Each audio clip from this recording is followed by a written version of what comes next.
Olá, meus amores, sejam bem-vindos, sejam bem-vindas ao Projeto OAB. Eu sou a professora Thaís Brasil e estarei com vocês nas aulas de Direito do Trabalho.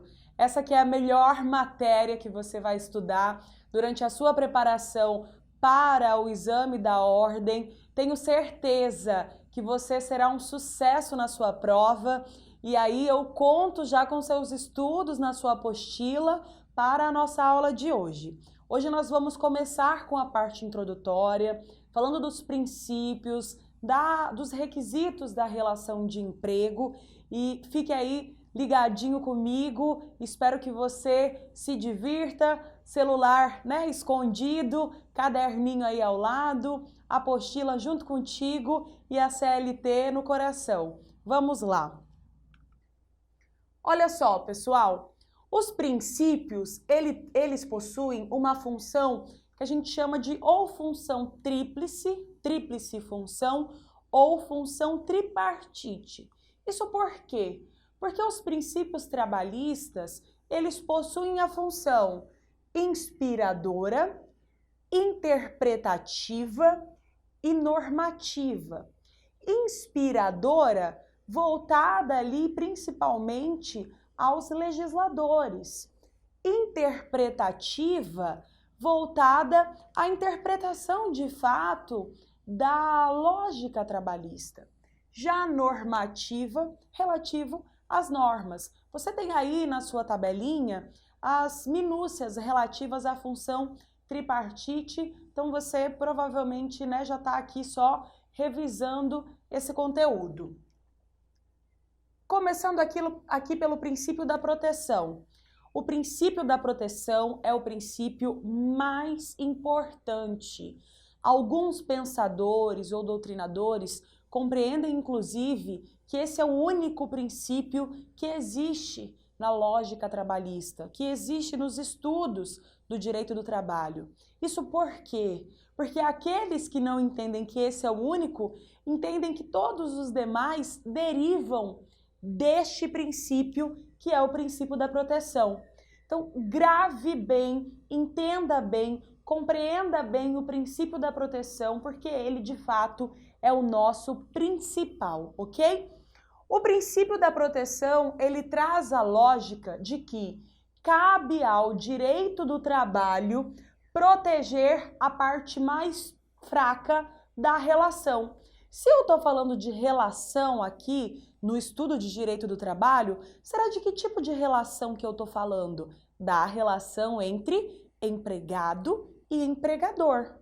Da relação entre o funcionário e o patrão, entre aquele que assume os riscos do empreendimento e aquele que presta as suas funções, que labora, que trabalha naquele ambiente de trabalho. Dentro da lógica econômica, essa é a principal relação de poder que existe. Obviamente que o empregado, ele é hipossuficiente em relação ao empregador. O empregado, ele é vulnerável em relação ao empregador.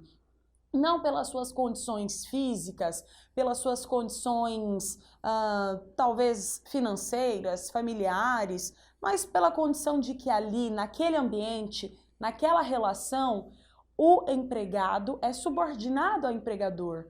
O empregado depende do empregador para, por exemplo, ter ao final do mês o seu salário, para o seu sustento, para a sua dignidade. Logo, numa relação em que eu tenho essas duas partes, empregado e empregador, se o empregado, pela circunstância em que está inserido, é a parte hipossuficiente, é a parte mais vulnerável, é a parte mais fraca, dentro da lógica dos estudos do direito do trabalho, obviamente, o direito do trabalho ele tem ali essa obrigação de proteger a parte vulnerável, que aqui é o empregado, tá? Isso advém da lógica da relação de capital com trabalho, ok? Logo, cabe ao direito do trabalho assegurar uma igualdade ou, a depender do caso, inclusive uma superioridade jurídica ao empregado. Tomem cuidado, veja que eu estou falando aqui de Igualdade jurídica, não é igualdade material. Superioridade jurídica e não material. Tudo bem? Deste princípio da proteção, que é o mais importante, e vimos que falamos que ele é o mais importante exatamente porque todos os outros princípios derivam dele, derivam de sua lógica de proteção, de sua lógica e compreensão de que na relação empregado-empregador tenho uma parte mais fraca, tenho ali os próximos ou os princípios derivados dele. Vamos começar pelo princípio indúbio pro operário ou então indúbio pro mísero, ok? Então, na dúvida, eu tenho ali um entendimento pró empregado, pró operário, pró mísero, por quê? Quem nós entendemos que tem a lógica de miserabilidade aqui, que tem a lógica de vulnerabilidade? O empregado. Então, portanto, resolve-se sempre a controvérsia numa lógica processual em detrimento do empregado. Diante, não de uma dúvida, porque é claro que o juízo não é para ter dúvida, né? Não se trabalha aqui especificamente com aquilo que se compreende como dúvida. Mas diante de algo controvertido, diante de algo não tão esclarecido, diante de algo dúbio, diante de algo que pode ter diversas interpretações, eu interpreto da maneira que fica melhor para o empregado, da maneira que não prejudique o empregado. Aí na sua apostila, você que é nosso estudante, nosso aluno do projeto OAB, você tem um exemplo para cada princípio. Então você que está me acompanhando pela sua apostila deve estar vendo aí um princípio que nós inserimos, que é um exemplo de que as empregadas que são mães, que forem mães, vão receber, por exemplo, uma bonificação em seu salário, ok? Então, digamos que eu tenha lá uma situação que esteja expresso da maneira de que aquela que é mãe biológica ou daquela que é mãe. Então, começa um debate relativo a: isso cabe aos filhos exclusivamente biológicos ou aos filhos de laço afetivo, aos filhos adotivos? Percebe que aqui, nesse exemplo que a gente inseriu aí na sua apostila, eu posso estar diante de algo dúbio, eu posso estar diante de algo em que possa ter diversas interpretações? Sim, é possível. Nesse caso, aplicando o princípio do indúbio pro operário, nessa situação, o que você, aluno, acredita? O que é mais favorável para a mulher empregada diante da dúvida se aplica-se a mulher que teve um filho adotivo, né, que adotou uma criança, ou não? Aplica-se só a mãe que teve um filho biologicamente falando? Diante da dúvida, aplica-se aquilo que é melhor para o trabalhador, neste caso para a trabalhadora. Então seria um exemplo da aplicação. Então, diante dessa lacuna, dessa compreensão aqui, aplicaria-se sim às mães adotivas, às mães que tiveram ali os seus filhos por um laço adotivo, por um laço afetivo. Beleza? Deu para entender através desse exemplo? Qualquer dúvida, entre em contato conosco, compartilhe aí as suas dúvidas, fale conosco através das redes sociais, que nós com certeza estaremos à disposição para sanar tudo aquilo que você precisar, ok? Continuando então no próximo princípio que deriva do nosso principal, que é o princípio da norma mais favorável, ok? Neste caso, quando eu tenho aqui, por exemplo, algo que esteja versando sobre a mesma matéria, quando eu tenho duas situações, ou quando eu tenho duas normas versando sobre a mesma matéria, e que essas duas normas elas podem ser aplicadas, neste caso, mais uma vez, eu vou aplicar aquilo que for mais favorável. Se eu tenho duas normas em que estas versem sobre o mesmo tema, sobre a mesma situação, sobre a mesma matéria, escolhe-se, né? Aplica-se aquela que é mais favorável. Mais favorável a quem? Ao trabalhador ou à trabalhadora, ao empregado ou à empregada. Tudo bem? Atenção aqui, pessoal, eu vou suspender um pouquinho esse estudo exclusivamente da lógica dos princípios para chamar a atenção desse entendimento da aplicação da norma mais favorável para a alteração que houve com a reforma trabalhista. Eu sempre, e acredito que os demais professores também, a maravilhosa professora Kelly e o grandioso professor Emanuel, vão te chamar a atenção quando nós estivermos diante de temas que foram alterados ou inseridos com a reforma trabalhista. Claro que já temos aí mais de ano da vigência dessa reforma, mas ainda muito se debate sobre. Se nós analisarmos as provas passadas da OAB, desde que começou a cair, desde que esse tema começou a ser cobrado, já com as alterações da reforma, percebe-se que a banca gosta muito de cobrar ali os temas relativos à reforma. Então, eu particularmente ainda acredito que há de se chamar a atenção para aquilo que é uma novidade ou uma alteração em detrimento da reforma trabalhista. Por isso, eu quero te chamar a atenção para um tópico aqui que vai falar sobre acordo e convenção. Isso daí, se você se recorda dos seus estudos durante a faculdade, você já deve ter visto com certeza. Nós, mais para frente, vocês vão estudar com o professor Emanuel os temas relativos ao direito coletivo do trabalho. Porém, eu quero trazer esse exemplo aqui para vocês, porque é muito possível em que a lógica desse princípio entre ali em algum tipo de conflito com essa alteração, tá? Então, eu vou te explicar aqui um exemplo, uma alteração, já vamos fazer uma revisão, mas não se preocupe, eu não estou avançando no conteúdo, eu só vou trazer para você um alerta que tem tudo a ver com o estudo do princípio aqui da norma, da aplicação da norma mais favorável. Tudo bem? Olha só, pessoal, onde eu quero chegar? Lá no artigo 620, vocês viram que anterior à reforma trabalhista, não sei se você estudou aí direito do trabalho antes ou depois da reforma trabalhista, o que a gente tinha? Que aplicaria-se sempre, né? Aplicaria-se aquilo que estava disposto em acordo de trabalho, a não ser que a convenção fosse mais positiva, a não ser que aquilo que estava disposto em convenção fosse mais benéfico para o trabalhador. O que eu tenho com a alteração da reforma? A redação do artigo desta maneira: as condições estabelecidas em acordo coletivo de trabalho sempre, ó, deixei grifado aqui para você, sempre, sempre é sempre, olha só, sempre, sempre prevalecerão sobre as estipuladas em convenção coletiva de trabalho.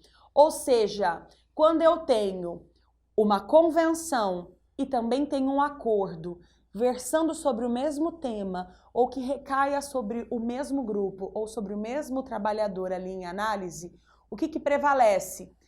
Por que eu falei que tem tudo a ver com o nosso princípio que nós estudamos agora há pouco? Você deve pensar, ora, prevalece o mais favorável. E já caiu anteriormente uma questão assim, que na leitura, quando você ia resolver essa questão, você que está estudando muito bem os princípios, você ia pensar, poxa, vou escolher aqui o que é mais favorável para o trabalhador. Mas não, era uma pegadinha. Por quê? Porque era um conteúdo específico do artigo 620. Então tomem cuidado. A lógica é que sim, prevalece aquilo que é mais favorável para o empregado. Mas cuidado com essa lógica do artigo 620, porque vejam que as condições estabelecidas em acordo sempre. Se é sempre, não interessa se aquilo que está no acordo é mais benéfico ou maléfico em relação à convenção. O acordo sempre vai prevalecer. Professora, eu não consigo gravar o artigo. Me ensina uma maneira de eu conseguir lembrar isso? Lembra que o acordo, ele é mais específico. Então, compreenda a partir de uma lógica de que aquilo que é mais específico pode ser uma necessidade ali relativa àquele grupo menor em relação a uma análise de convenção, ok? Portanto, você vai compreender através dos princípios que prevalece aquilo que é mais benéfico. Mas se estivermos falando sobre acordo em relação à convenção, meu aluno e aluno do Emanuel também, o que você vai responder? Você aí que está estudando, se eu te pergunto, o que prevalece, o acordo ou a convenção? Tenho certeza que você me respondeu que de acordo com o artigo 620 da nossa CLT, sempre prevalecerá o acordo. Belezinha? Sem problemas, sem crise, você vai lembrar isso daqui e o professor vai reforçar com vocês, não tenho dúvida disso. As condições estabelecidas em acordo coletivo de trabalho sempre prevalecerão sobre as estipuladas em convenção coletiva de trabalho. O acordo sempre se sobrepõe à convenção. Primeiro o acordo, depois a convenção. Professora, mas minha situação está pior ainda, sabe por quê? Porque vem ali ACT e CCT, né? São as siglas que são utilizadas para acordo e convenção coletiva de trabalho. Como que eu sei qual que é qual? Ah, obviamente, né? A você coloca acordo e C você coloca convenção.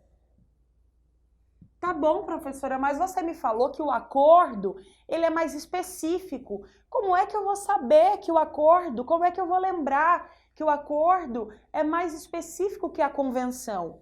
Se liga aqui para esse macete, você vai esquecer agora as aulas de português, vai esquecer a gramática, mas é óbvio que sindicato se escreve com S. O que você vai fazer? O que diferencia o acordo da convenção? Você sabe me responder? O que diferencia o acordo da convenção são as partes. As partes que estão ali presentes em um acordo e as partes que estão presentes numa convenção. É isso que diferencia um do outro. Tá, mas quem são essas partes? Grave assim, que sempre presente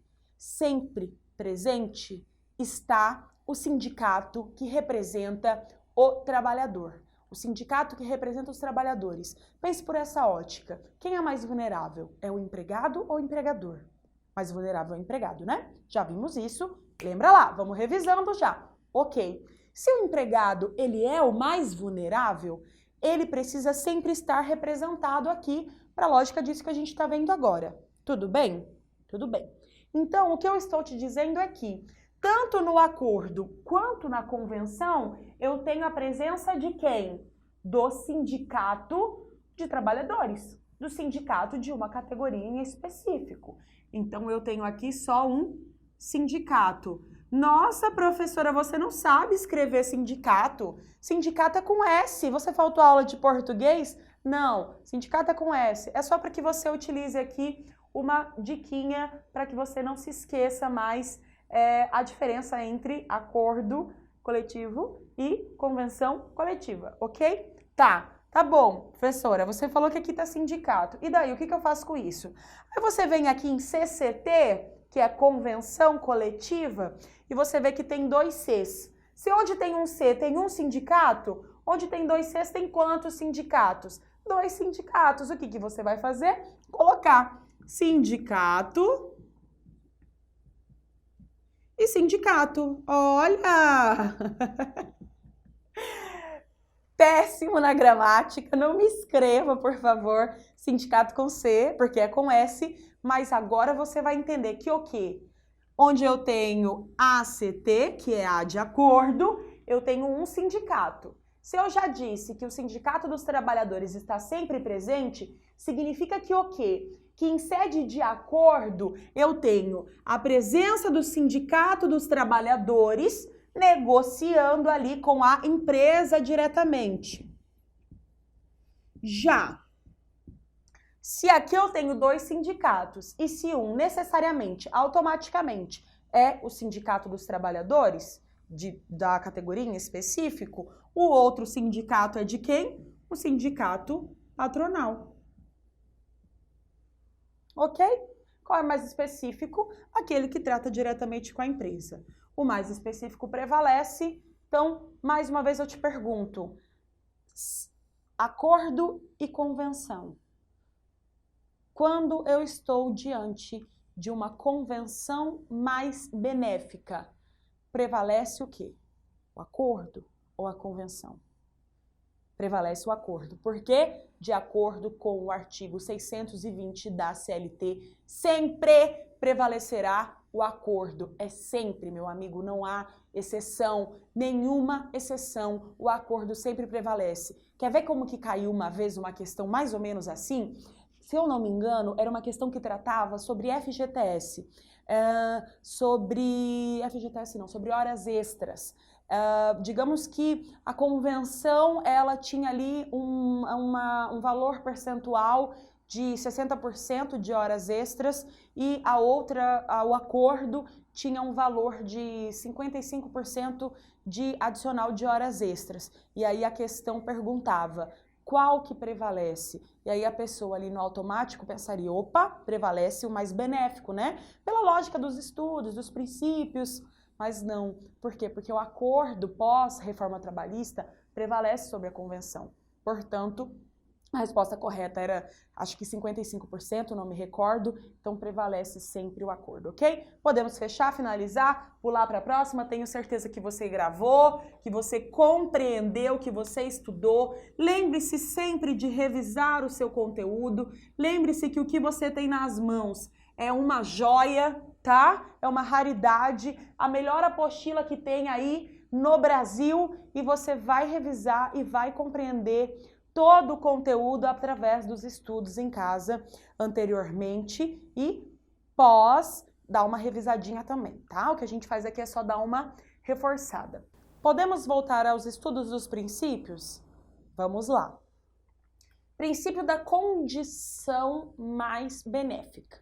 Percebam que eu tenho ali a aplicação da norma, né? Aqui eu falo de condição. Também mais benéfico a quem? Lembra que todos estes princípios se derivam de um só. Sempre mais benéfico ao trabalhador, aquele que é mais vulnerável. A condição mais benéfica, ela está ligada às cláusulas contratuais. Aquilo que está estipulado relativo à relação, inerente à relação entre empregado e empregador. Portanto, tanto ali no artigo 468 da CLT, quanto na súmula de número 51 do TST, abra aí enquanto eu falo contigo, ou depois você dê uma revisada, uma estudada, eu tenho a lógica da aplicação da condição mais benéfica. Qual é o entendimento aqui? Que aquilo que é já garantido e adquirido pelo trabalhador prevalece durante a relação. Tudo bem? Portanto, você tem aí na sua apostila um exemplo de uma pessoa que tinha ali o benefício de um plano odontológico em razão da sua relação de emprego, em razão do seu labor. Ele tinha como benefício esse plano odontológico no valor de R$200 e digamos que a empresa tenha retirado de todos os trabalhadores este benefício de R$200 relativo ao plano odontológico. Pode isso, Thaís? Não, não pode. Por quê? Por exemplo, já em razão do princípio da condição mais benéfica. Isso que o empregado recebeu, esse benefício que o empregado tinha, era uma garantia. Esse benefício que o empregado já havia adquirido era uma garantia. Portanto, este princípio vem sob uma lógica, vem a partir de uma lógica de que eu não devo causar ou trazer prejuízos para o trabalhador. Dessa maneira eu previno o trabalhador de sofrer prejuízos. Porque imagine você se todos os dias ali acorda o empregador de mau humor, acorda o empregador com raiva do empregado, acorda o empregador com uma crise financeira e ele decida retirar algo de que já foi garantido, algo que é garantido ali pelo empregado, algo que o empregado conta com aquilo, algo que o empregado depende daquilo. Então eu tenho uma ótica de proteção, sim, aqui ao trabalhador de que é algo que ele precisa, tá? Vamos apagar aqui. Princípio da inalterabilidade contratual lesiva. Professora, parece tudo igual, muito parecido, né? São muito parecidos esses princípios. Eles são muito próximos, exatamente porque ele advém daquele único princípio. Então, o princípio da inalterabilidade contratual lesiva, ele trata também sobre a lógica contratual. O que você tem ali entre a relação, né? O que você tem na relação entre empregado e empregador é um vínculo contratual. Portanto, o direito do trabalho só permite que ocorra alteração contratual, que qualquer modificação no contrato de trabalho entre empregado e empregador como partes, desde que eu tenha mútuo consentimento e que essa alteração seja mais benéfica, obviamente, para o trabalhador. Logo, eu não posso ter alterações no contrato que sejam lesivas. Posso ter alteração no contrato? Pode.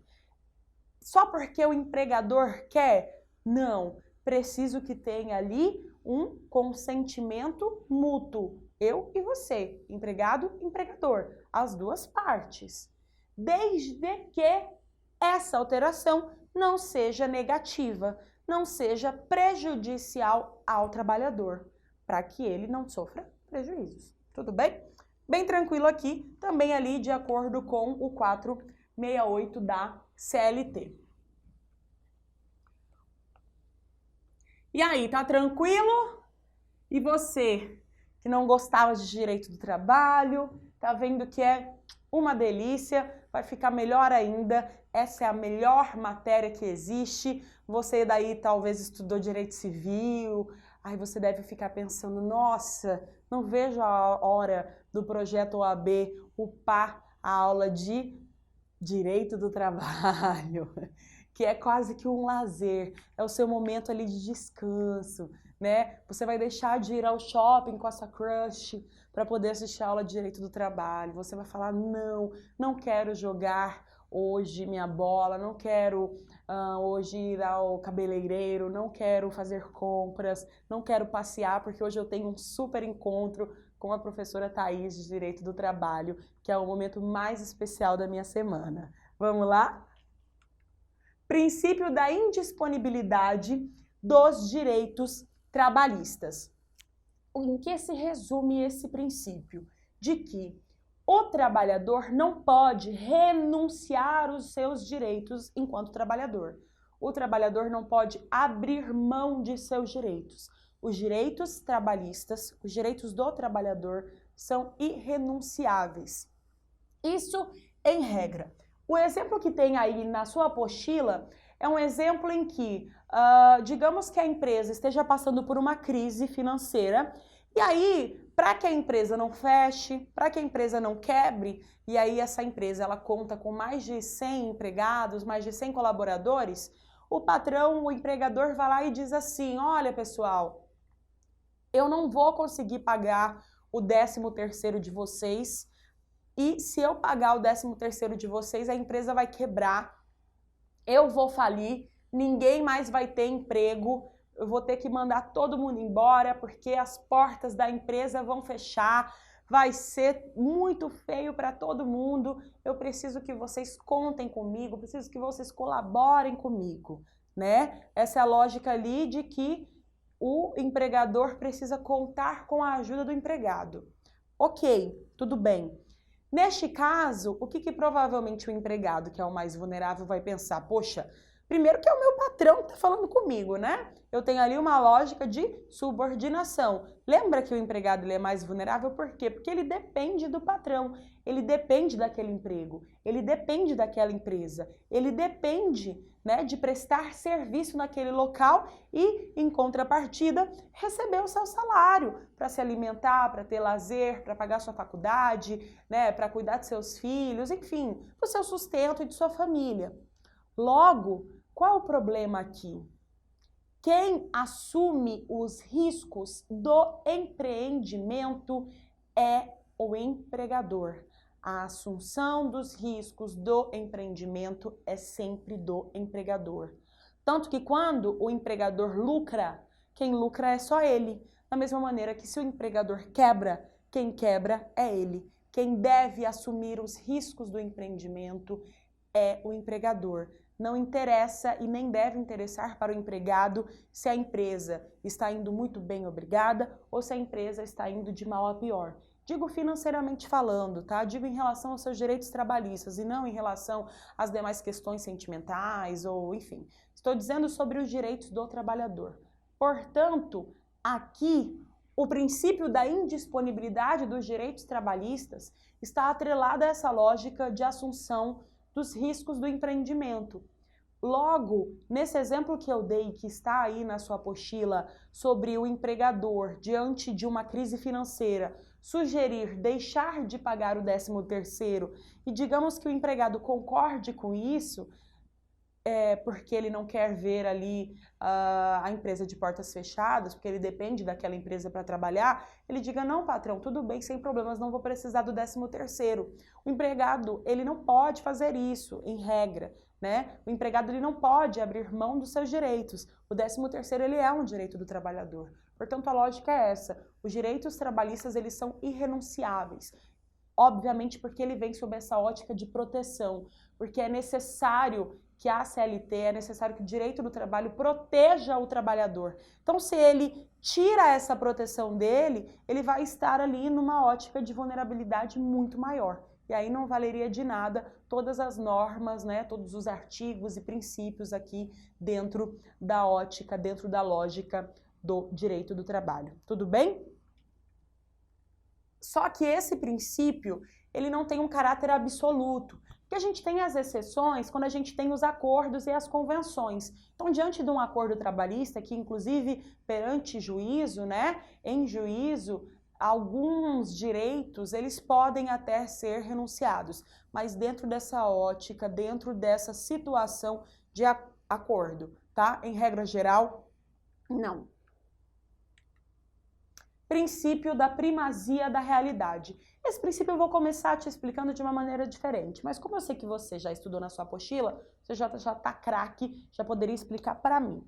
Exemplo, digamos que eu entre na empresa em que eu trabalho às 8 horas da manhã e não tenha intervalo intra-jornada, né, ali o famoso intervalo para almoço e saia às 8 horas da noite. Eu trabalho diretamente 12 horas consecutivas. Você provavelmente já sabe que isso não pode, mas não é isso, não é aí onde eu quero chegar. Só que o meu empregador me obriga a assinar o ponto ou a bater o ponto às 8 horas, às 11 horas, 1 hora da tarde, 5 horas da tarde, por exemplo, como se eu cumprisse dentro das normas constitucionais e trabalhistas a jornada de trabalho. Então, o que eu estou dizendo para você? Que no documento, no controle de jornada, no famoso ali controle de ponto, cartão de ponto, é como se eu não tivesse nada de errado no meu controle de ponto, no meu controle de jornada, ok? Só que na prática, na realidade, está tudo errado. Na realidade, eu estou cumprindo um horário diferente daquilo que está no papel. Na realidade, eu estou cumprindo um horário diferente daquilo que está no documento. Um outro exemplo, que é o exemplo que está aí na sua apostila, é um exemplo que fala de uma pessoa que foi contratada para ser ajudante de motorista, mas na realidade exerce a função de motorista. Na prática, na realidade, ele é motorista, mas no documento, na sua carteira de trabalho, está como se ele fosse ajudante de motorista, ou poderia ser qualquer coisa. Está como gerente, está como diarista, está como... Diarista não, né? Me desculpem. Está como alguém que faz um serviço de limpeza. Enfim, onde eu quero chegar? O que vale aqui é o que está na prática. O que vale é a realidade. O que vale é o que de fato ocorre. E é claro, eu preciso ter meios de comprovar isso. Aí a gente vai se utilizar, a professora Kelly vai explicar para vocês nas lógicas processuais trabalhistas, outros tipos de prova, principalmente as provas testemunhais. Mas aqui o princípio da primazia da realidade, ele trata exatamente sobre isso. Os fatos se sobrepõem aos documentos. Vale o que de fato ocorreu. Vale o horário em que eu realmente entro para trabalhar e saio para trabalhar. Vale a função que eu realmente exerço, independentemente do nome do cargo.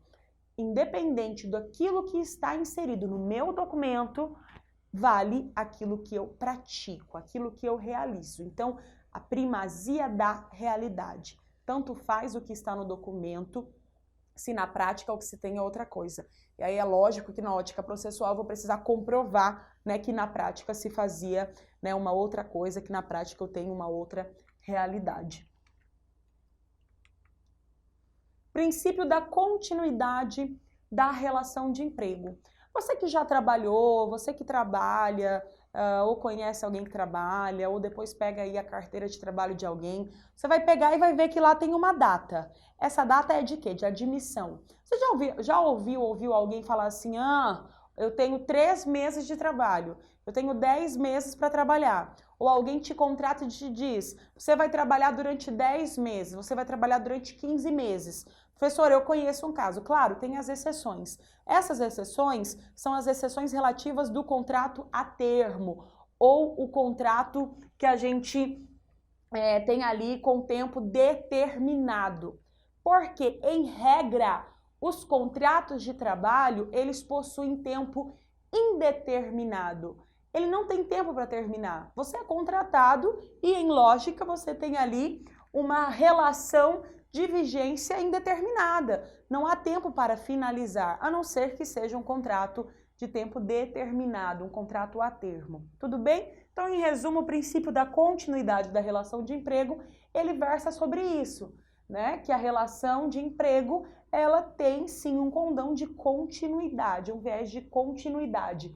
Via de regra, não há prazo para findar aquela relação. Eu não tenho uma data de vencimento daquela relação. Continua-se a relação de emprego enquanto ali for necessário, enquanto for conveniente, enquanto a empresa tiver os seus trabalhos, enquanto o empregado, né, continuar trabalhando, enfim, cada um com as suas particularidades. Via de regra, contrato de emprego, contrato de trabalho é de tempo indeterminado. As exceções serão estudadas mais para frente, ok?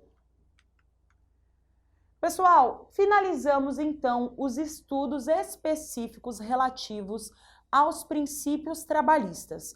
Agora, nós vamos adentrar naquilo que eu acredito que é o tema principal nos estudos de direito do trabalho. Por quê?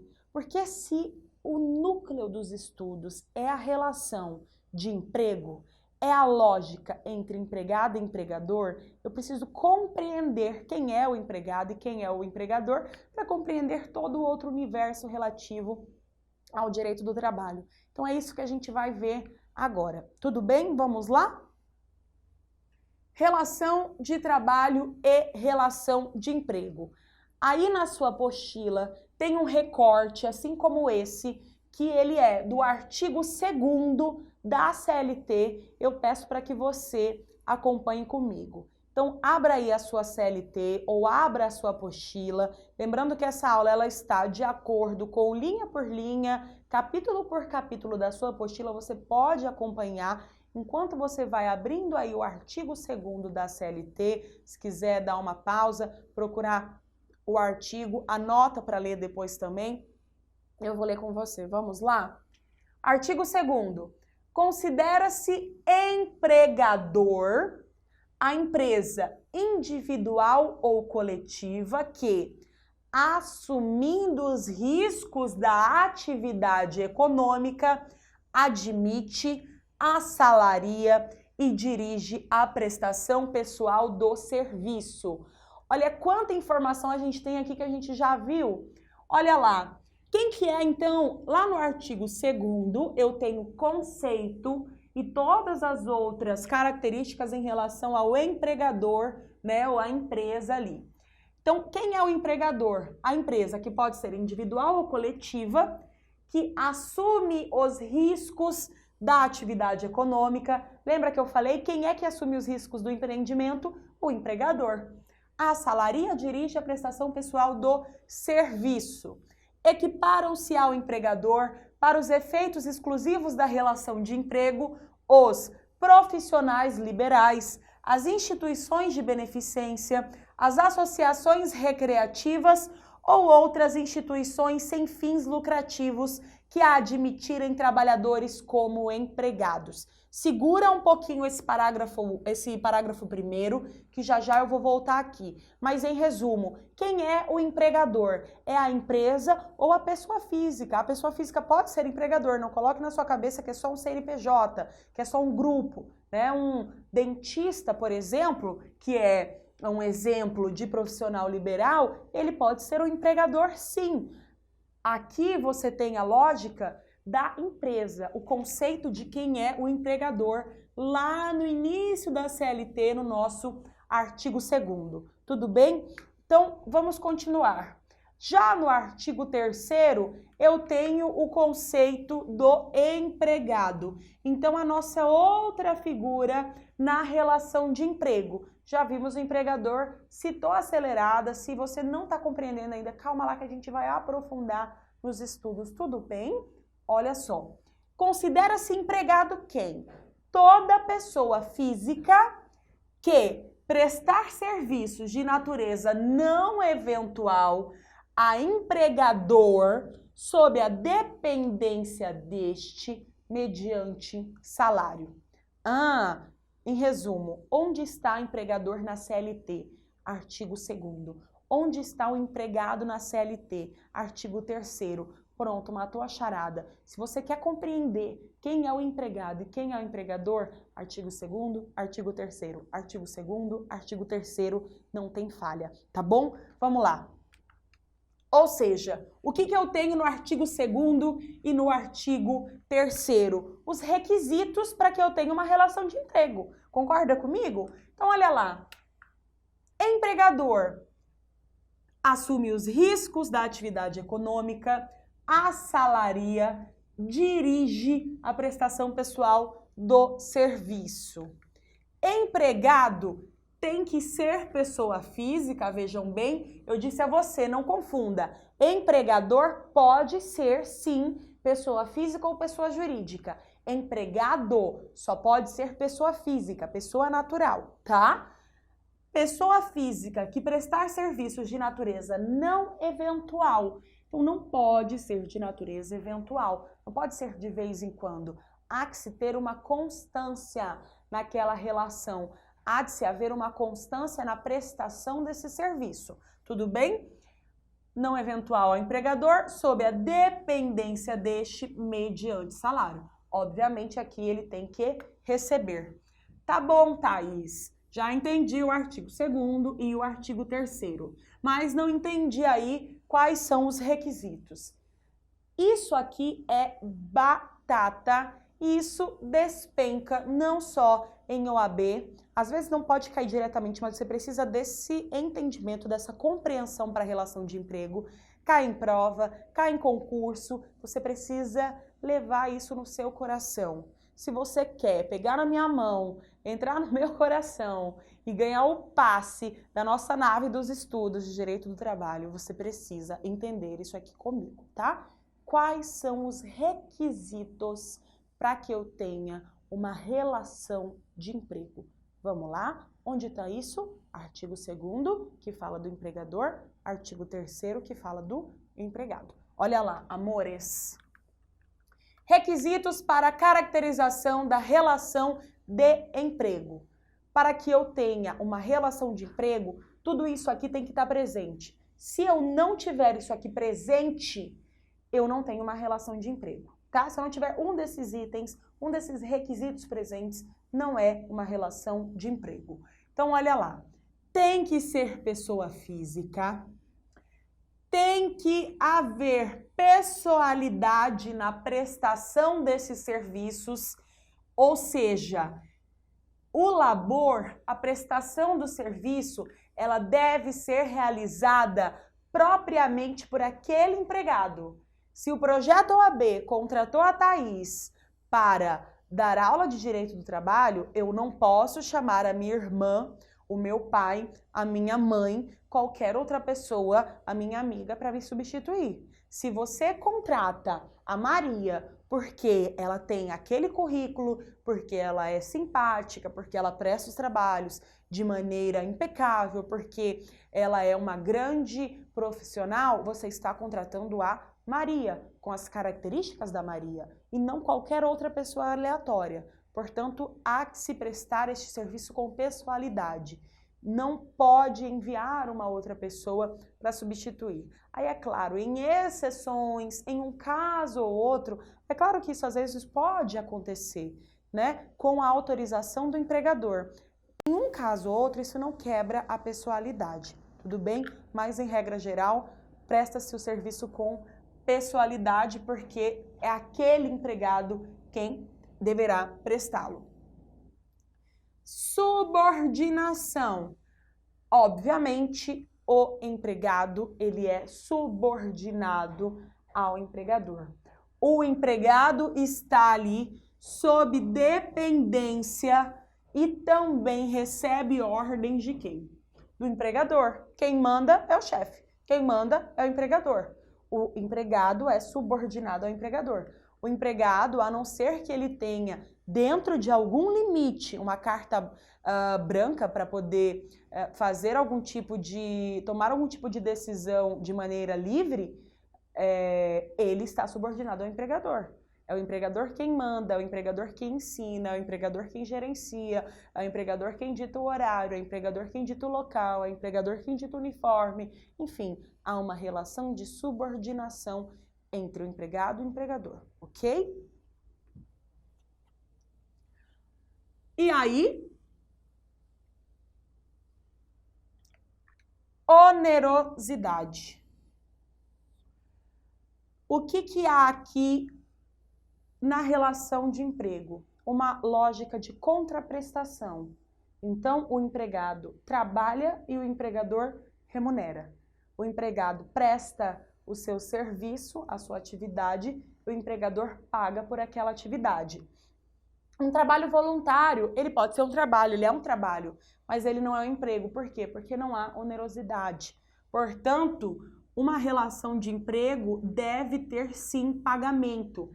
É necessário que se tenha salário, dinheiro, valor ali, reais, ok? Ou dólares, brincadeira. Pessoal, é o seguinte, aqui também há, e aí coloque aí na sua apostila, um outro requisito, vou escrever bem bonitinho aqui, habitualidade. Habitualidade é um outro requisito. Em relação à habitualidade, o que eu tenho?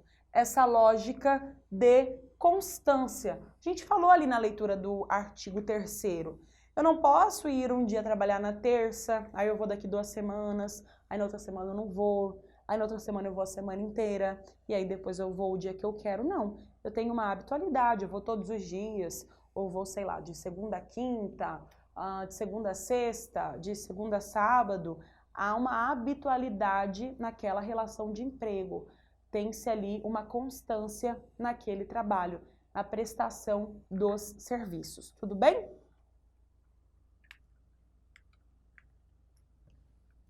Professora, como que eu vou lembrar? Você me disse que isso daí é muito importante. Pensa assim, você gosta de ir ao shopping fazer compra? Gosta, né? Provavelmente gosta. Se não gosta, grava isso daí também. Para você ir ao shopping fazer compra, você precisa de dinheiro. Logo, para ter dinheiro, provavelmente, a maioria dos casos, as pessoas trabalham. Então, vai te ajudar.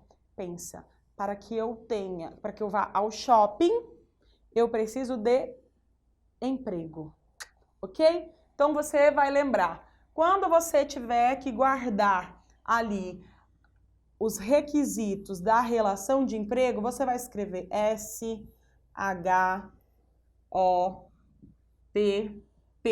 shop.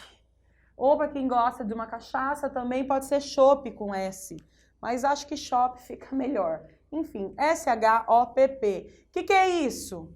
Subordinação, habitualidade, onerosidade, pessoalidade e pessoa física. Faz isso algumas vezes aí no seu material, grava aí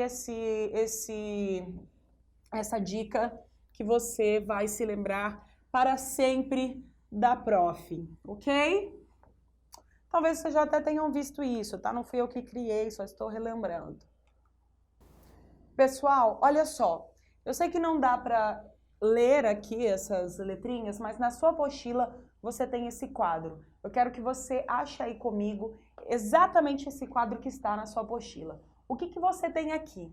Nesse círculo cor de rosa, você tem a relação de trabalho, tá? Relação de trabalho é gênero. Sendo que eu tenho diversas espécies dentro de uma relação de trabalho. Uma delas é a relação de emprego que nós vimos agora há pouco. Mas há outros exemplos. Aquilo que muitos de vocês fazem, por exemplo, que é o estágio, o trabalho autônomo, o trabalho voluntário, o trabalho eventual, o trabalho avulso, etc. Quer ver um exemplo? Por que trabalho voluntário é uma espécie de trabalho, mas não é uma espécie de emprego? Porque nós vimos que para que seja emprego, devem estar presentes aqueles requisitos do SHOP: subordinação, habitualidade, onerosidade, devendo ser pessoa física ou trabalhador e devendo prestar esse trabalho com pessoalidade. Me responda qual é o requisito que não está presente no trabalho voluntário. Onerosidade, né? O trabalho voluntário ele não é remunerado com dinheiro. Pode ser remunerado com bênçãos, com alegria, com o que for, mas com dinheiro não. Portanto, trabalho voluntário é um trabalho, mas não é um emprego. O que eu quero que vocês entendam é que, como relação de trabalho, várias coisas estão presentes, várias modalidades, várias espécies estão presentes, mas a relação de emprego é uma modalidade, é uma relação, é o foco do nosso estudo, mas ela é uma das opções, tudo bem? Então, todo emprego é um trabalho, mas nem todo um trabalho é um emprego. Toda relação de emprego é uma relação de trabalho, mas nem toda relação de trabalho é uma relação de emprego. Tudo bem?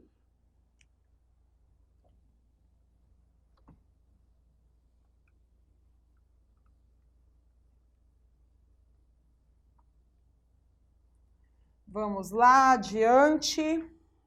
Cada dia mais perto da aprovação.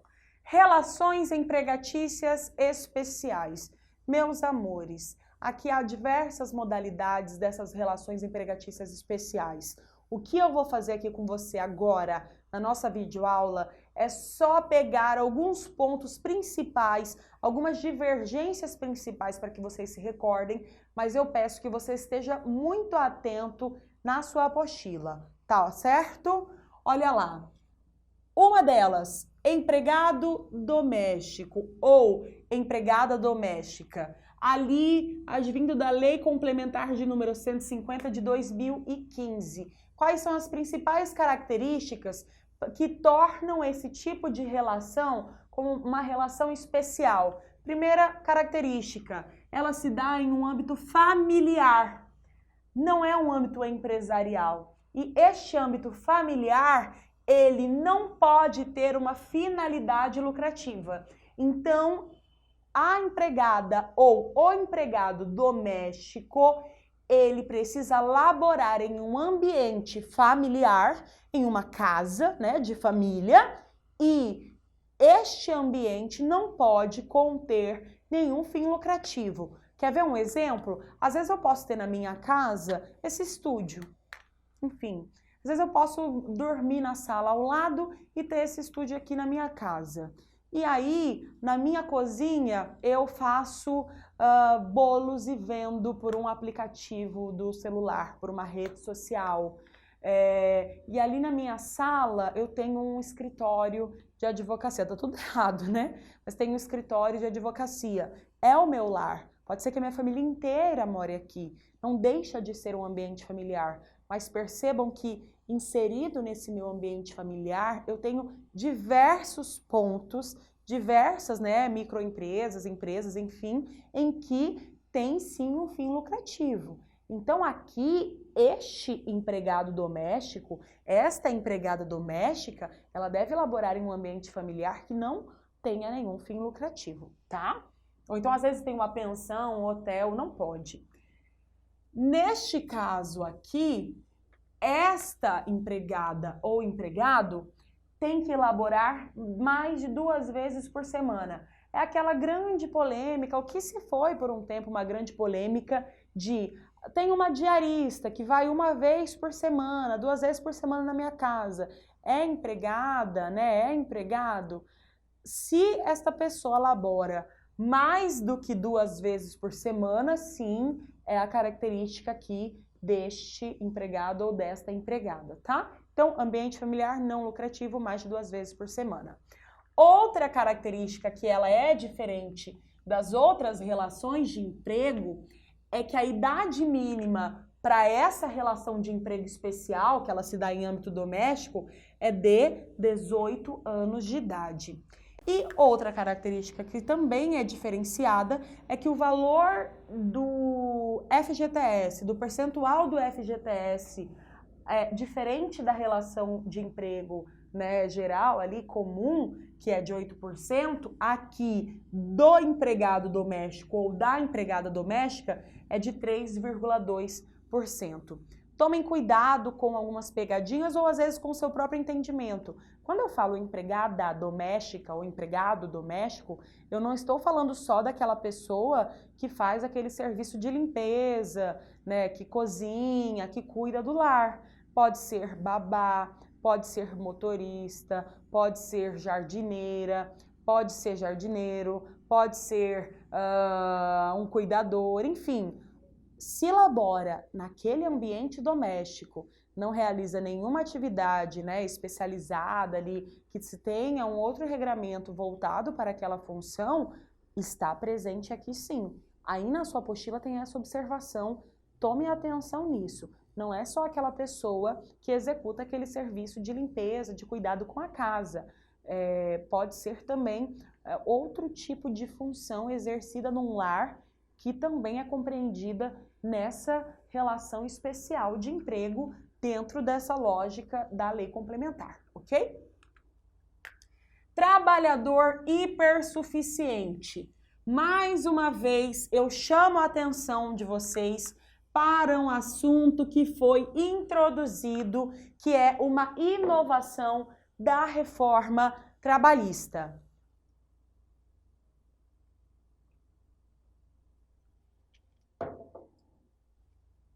Olha só, o trabalhador hipersuficiente, pelo que o próprio título já fala, é aquele que não é economicamente pobre ou que economicamente, diante da realidade da sociedade, recebe um valor baixo ou vulnerável intelectualmente falando naquilo que se compreende de as questões relativas a graduações.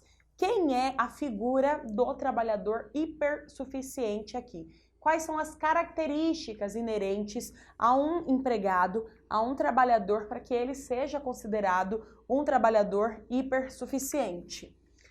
Lá no artigo 444, este trabalhador deve receber 2 vezes o teto máximo do RGPS, Regime Geral de Previdência Social. Qual que é o teto? Ele está ali por volta de R$ 5.900, então vai dar algo próximo de 11 a 12 mil reais, 2 vezes. Então, aquele trabalhador que recebe mais ou menos, tá, pessoal, entre 11 a 12 mil reais, para trazer aqui um valor mais aproximado para vocês, e que também tenha diploma de nível superior. Então, digamos que eu tenho aqui um engenheiro contratado por uma construtora que receba um salário de 15 mil reais. Ele é um exemplo de um empregado aqui hipersuficiente, de um trabalhador hipersuficiente. Tudo bem? Então, 2 vezes mais do que o teto do RGPS, algo por volta de 11 a 12 mil reais, e que também tenha diploma de nível superior. Outra situação. Aqui no artigo 444, eu tenho a determinação inerente a este trabalhador, qual a especificidade aqui voltada a esse trabalhador, de que quando há algum tipo de negociação, de necessidade, de vontade, de algo a ser estipulado por parte do trabalhador com o empregador ou do empregador com o empregado, essa estipulação ela pode se dar de forma livre. Portanto, o artigo 444, relativo ao trabalhador hipersuficiente, determina a livre estipulação das partes interessadas. Ou seja, para quem se recorda aí um pouquinho, vocês também vão estudar isso com o professor Emanuel, é aquela mesma lógica pós-reforma do negociado prevalecendo sobre o legislado. Qual é a lógica aqui? Lembra que no comecinho dessa nossa aula, nós compreendemos e estudamos que o trabalhador ele é hipossuficiente em relação ao empregador, que o empregado ele é vulnerável em relação ao empregador. Há aqui o entendimento do legislador da reforma trabalhista de que alguns empregados não são hipossuficientes em relação ao empregador ou não são tão hipossuficientes em relação ao empregador, que já tem ali uma formação intelectual, uma graduação, que recebem um salário, né, um bom salário diante aí da média brasileira. Portanto, este trabalhador ele tem uma certa liberdade para negociar com o empregado, diante da lógica de que ele não é tão vulnerável assim, tá? Essa negociação realizada com o empregado hipersuficiente, ela vai ter a mesma força dos instrumentos coletivos sobre a lei. Então, é a mesma força ali do acordo coletivo de trabalho, da convenção coletiva de trabalho, da negociação com o empregador. O trabalhador hipersuficiente, que é esse, mais de que ganha, né? Mais de 11 ou 12 mil reais, mais de 2 vezes o teto do RGPS, ele tem uma certa liberdade para negociar com o empregador, ok? É isso. Agora, mais uma novidade, uma das grandes apostas aqui, na minha opinião, para o exame de ordem durante várias provas, que é a relação em razão do teletrabalho, que é essa nova forma de laborar, esse novo regramento inerente ali à globalização, às novidades tecnológicas e às novas possibilidades que a tecnologia nos traz. O teletrabalho, ele está regulamentado no artigo 75A até o 75E. Esse é um artigo que eu chamo a atenção e que eu acho que você precisa ler do começo ao fim, tá? Chamo muito a atenção para todos os artigos aqui inerentes ao teletrabalho. Quais são os requisitos, então, para o teletrabalho? Que o trabalhador trabalhe predominantemente predominantemente é mais, né? Fora das dependências do empregador. Então, se a pessoa trabalha durante 5 dias total, se 4 dias ela fica na casa dela, por exemplo, ali no computador ou no escritório particular dela, e um dia ela vai para a empresa, para a dependência do empregador, predominantemente ela trabalha fora das dependências do empregador. É o caso, tá? Não precisa ser 100% da sua prestação de serviço, mas precisa ser mais. O tempo fora das dependências do empregador deve ser maior do que o tempo nas dependências do empregador. Não confunda isso, essa regra do teletrabalho com o trabalho externo. O vendedor, o motorista, não. Essa pessoa, ela vai estar... Esse é o famoso home office, mas eu não gosto de utilizar o termo home office porque não necessariamente a pessoa vai trabalhar na sua casa. Ela pode trabalhar, às vezes, numa padaria, ela pode trabalhar num escritório particular, num outro local, que não é a empresa, que não são ali as dependências do empregador. Tudo bem? Então, volta aqui. Olha só.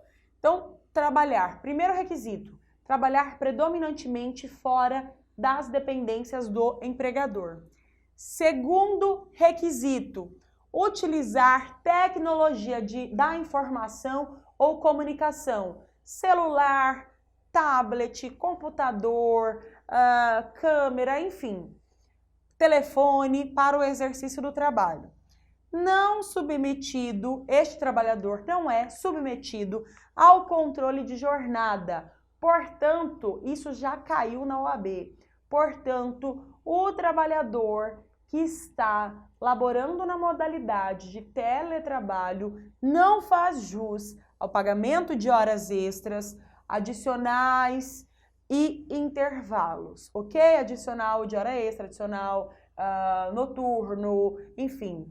Olha só, pessoal, você pode me perguntar assim, mas Thaís, se ele tem que trabalhar predominantemente fora das dependências do empregador, o fato dele ir para as dependências do empregador uma vez ou outra, 2 vezes na semana, uma vez por mês, em algum momento, descaracteriza o contrato de teletrabalho, essa relação especial de teletrabalho?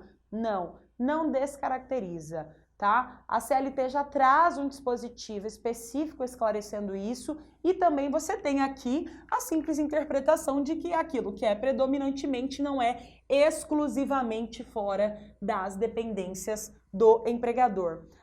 Essas atividades que elas tenham que ser exercidas nas dependências do empregador, elas precisam ser aquelas atividades que obrigatoriamente devam ser exercidas lá. Um exemplo, vai ter um treinamento na empresa, né? Vai ter uma reunião na empresa, algo que precisa acontecer ali. Então, a pessoa naturalmente se desloca até a empresa e depois volta ao seu real posto de trabalho, que é ali na sua casa ou em um outro local fora das dependências do empregador. Joia?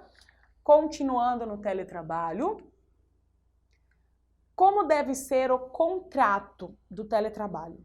Olha lá, ele deve ser feito de forma expressa, necessariamente por escrito.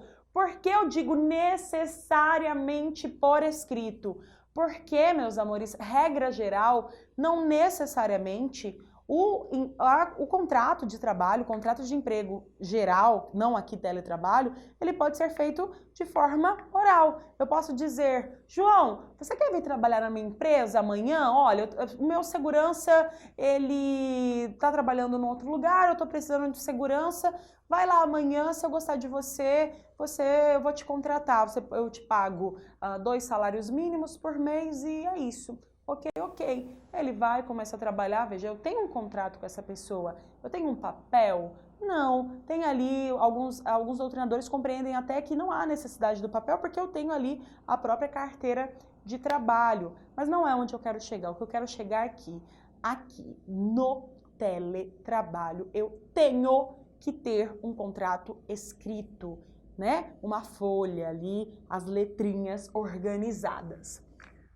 As atividades a serem prestadas devem ser especificadas. Então, eu tenho que ter um detalhamento daquele tipo de trabalho que este trabalhador irá prestar. Professora, eu não sabia dessa novidade. Eu tenho uma empresa, meu pai tem uma empresa em que dá para a gente adaptar o teletrabalho e eu quero que todo mundo agora, ou que grande parte dos empregados da empresa, laborem ali na modalidade de teletrabalho. É possível a alteração do contrato de trabalho? Sim, super possível, mas a gente tem uns requisitos a serem cumpridos. Vamos ver quais são? Olha só, pessoal. Na alteração da modalidade, digamos que seja esse exemplo que eu acabei de te dar agora. Eu tenho ali aquela pessoa que trabalha na empresa, então vou utilizar aqui trabalha de forma presencial e ela vai para o teletrabalho. Trabalha ali na empresa X, no shopping, digamos assim, e agora ela vai atender todos os clientes dessa empresa através do telefone, do seu computador na sua casa. Então, a alteração é do presencial para o teletrabalho. Beleza? Pode ser feito? Naturalmente pode ser feito. Quais são os requisitos que precisam estar presentes nessa alteração? É necessário consentimento mútuo. Lembra, consentimento mútuo, eu e você. Você tem que concordar, eu tenho que concordar. É igual quando dois não quer... Ah, esqueci o ditado. Enfim, consentimento mútuo é o trabalhador precisa concordar e o empregador precisa concordar, tá bom? Coloca lá no Instagram do Projeto OAB como que é a continuação desse ditado que eu não consegui falar. Além do consentimento mútuo para a alteração do presencial da empresa, lá do shopping, por exemplo, para o teletrabalho, para a pessoa trabalhar ali com seu computador na sua casa, deve haver também um termo aditivo no contrato de trabalho. Então, o empregador tem que fazer uma adição no contrato que nós já vimos que tem que ser expresso e escrito, ok? Pronto, pode alterar? Pode. Trabalhava no shopping, trabalhava na loja e vai trabalhar lá na casa. Pode? Beleza. Consentimento mútuo, tanto o empregado precisa aceitar, quanto o empregador também precisa aceitar, obviamente. Além disso, aditivo no contrato de trabalho, ok? E ao contrário, professora, eu coloquei esse pessoal para trabalhar em casa, mas não deu certo. Eu quero que eles voltem a trabalhar na empresa porque o cliente está sentindo falta de um relacionamento pessoal ali, de conversar cara a cara, frente a frente com o meu empregado. É possível que ele saia do teletrabalho, deixe de trabalhar lá, por exemplo, na casa dele e volte a trabalhar no shopping, na empresa? Sim, também é possível. É possível também que se faça essa alteração, mas também estão presentes os requisitos, que são diferentes daquele outro. Presta muito atenção nisso daqui. Vem cá ver, olha só. Deixa eu apagar aqui para ficar mais claro.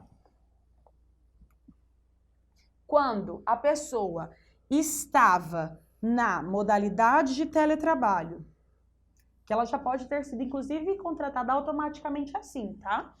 E foi trabalhar na empresa de maneira presencial, quais são os requisitos que precisam ser cumpridos? Basta a determinação do empregador. Qual é a diferença? Lá, aquele que trabalhava na empresa e vai para casa precisa concordar.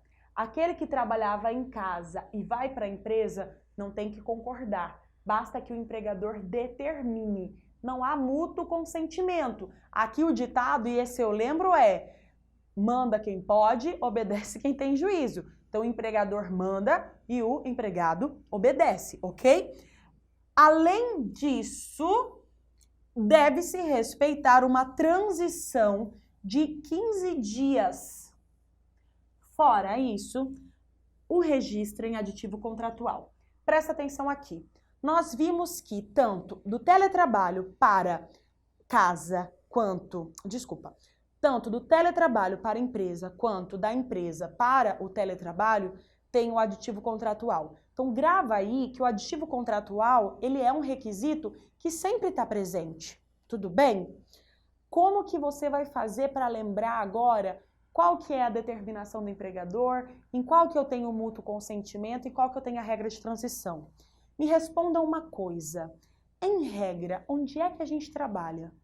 Comumente, historicamente, o normal não, o que é esperado é que a gente trabalhe onde? Na empresa, né?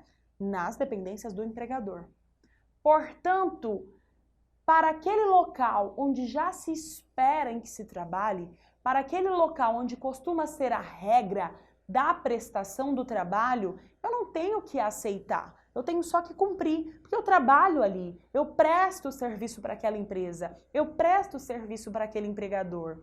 Logo, quando a transição ela é do teletrabalho, pensa, da minha casa para a empresa, eu não tenho que concordar, eu tenho só que ir, porque em regra se trabalha na empresa, se espera trabalhar na empresa. Então, se o empregador determina, vá, tá? Só que, Thaís, eu fiquei trabalhando meses na minha casa, acostumei com a rotina da minha casa, com a minha poltrona, não conheço ninguém no trabalho.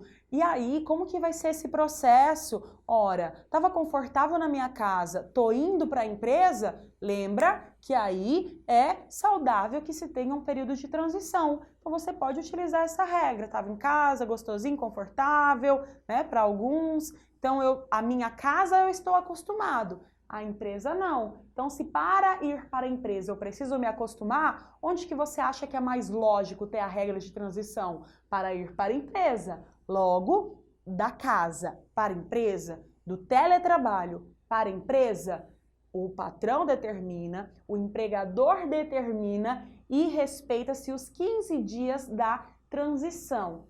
Aditivo contratual eu tenho nos dois. O que sobra? Aquele que trabalhava na empresa e vai para casa. Preciso me adaptar à minha casa? Não, então não tenho regra de transição. Agora, pensa assim, em regra eu trabalho na empresa, estou trabalhando na empresa, a energia do empregador, a mesa do empregador, o computador é do empregador, eu estou acostumada ali, é ele quem assume os riscos do empreendimento, então tá bom. Será que na minha casa dá para eu ir? Será que para mim é interessante eu ir para minha casa?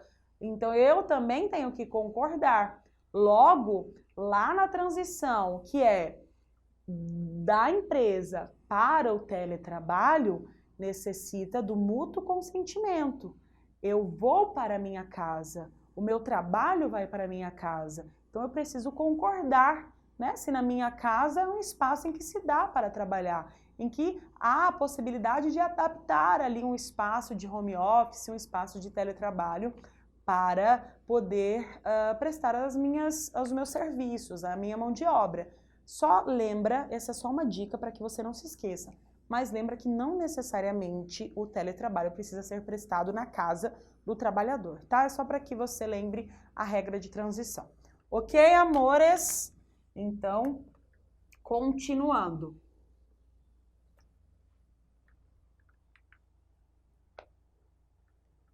Professora, você falou para mim que lá na empresa tem o computador, mas na minha casa não. Como que é isso? Eu que vou usar meu computador, a minha energia?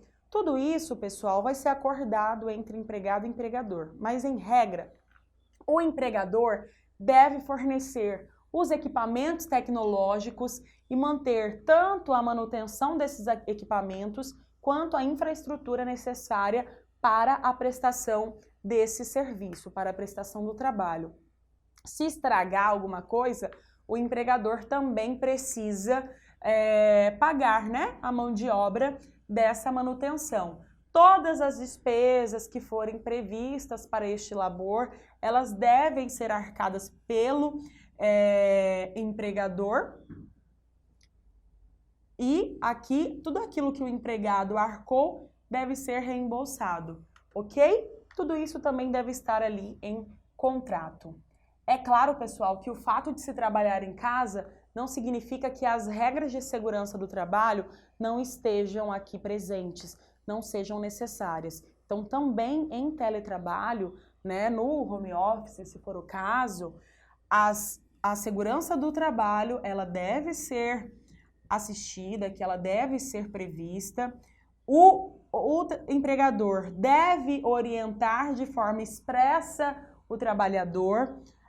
Essas orientações, elas precisam ser ostensivas e o teletrabalhador deve assinar um termo de responsabilidade porque ele também precisa se responsabilizar a cuidar e zelar pela sua saúde e segurança do trabalho, ok? Porque, obviamente, a forma de zelar aqui pelo trabalhador, ela é um pouco mais precária, né? A fiscalização, ela se dá de uma forma mais prejudicial do que no local de trabalho das dependências do empregador.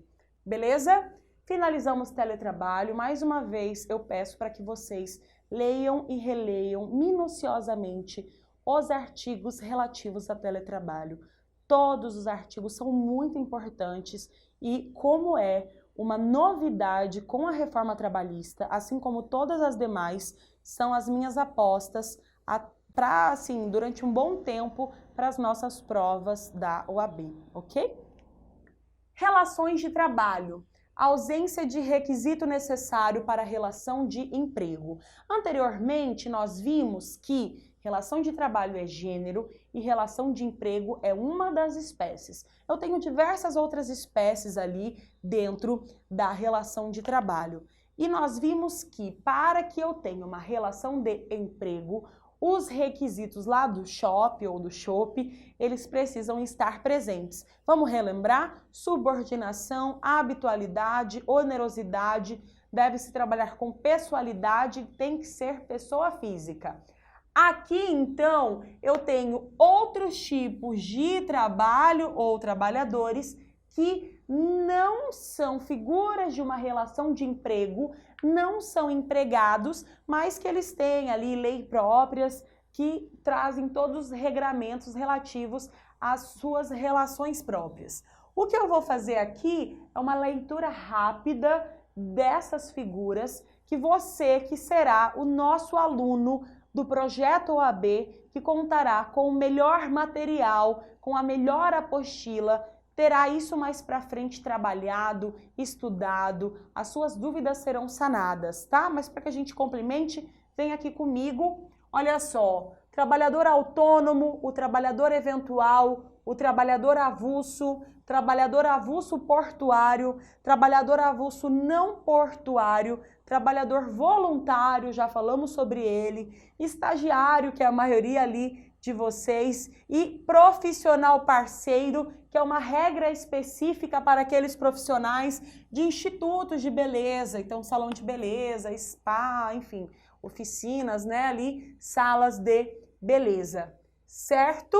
Pessoal, mais para frente nós vamos trabalhar sobre todos esses outros regramentos, vamos complementar mais as nossas aulas. Eu espero que a aula de hoje, essa primeira aula, ela tenha sido prazerosa, ela tenha sido importante para você e eu espero que você seja feliz durante as nossas aulas, que você tenha gostado das nossas aulas e que você nos siga nas redes sociais, que você tenha ali a sua apostila e venha conosco se preparar para o melhor projeto de estudos para o exame da Ordem dos Advogados do Brasil. Um beijo, muito obrigada e até a próxima na melhor matéria que existe, que é Direito do Trabalho.